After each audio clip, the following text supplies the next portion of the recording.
Kegiatan musyawarah perencanaan pembangunan Musrenbang tingkat Kecamatan Hulondalangi berlangsung di Rumah Makan Ratu 2 Kelurahan Tanjung Keramat. Sebagai forum musyawarah tahunan pemangku kepentingan, pelaksanaan Musrenbang ini mampu menyerap berbagai masukan kegiatan prioritas yang berasal dari tingkat kelurahan. Proses pembangunan yang dimulai dari tingkat kelurahan ini menjadi indikasi pelaksanaan program kerja pemerintah daerah berjalan sesuai perencanaan yang telah ditentukan, yang turut melibatkan peran serta masyarakat.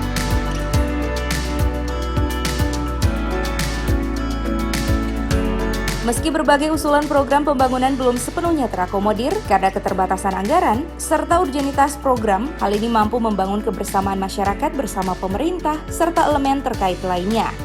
Pasti akan dibawa ke Musrenbang tingkat kota yang kemudian secara berjenjang ke provinsi sampai ke tingkat nasional Musrenbangnas.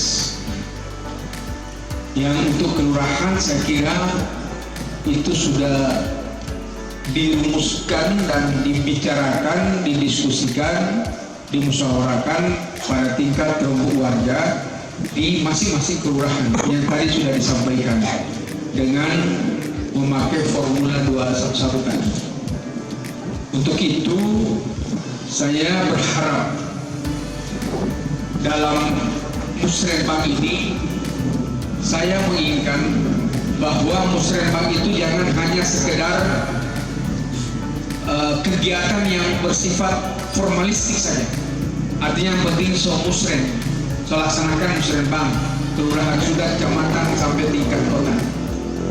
Tetapi benar-benar secara substansi, secara hakiki bahwa Musrenbang ini akan menghasilkan berbagai rumusan yang sifatnya urgen, yang sifatnya memang betul-betul merupakan kebutuhan warga dan harus dipenuhi dengan anggaran yang akan dituangkan di dalam APBD nanti.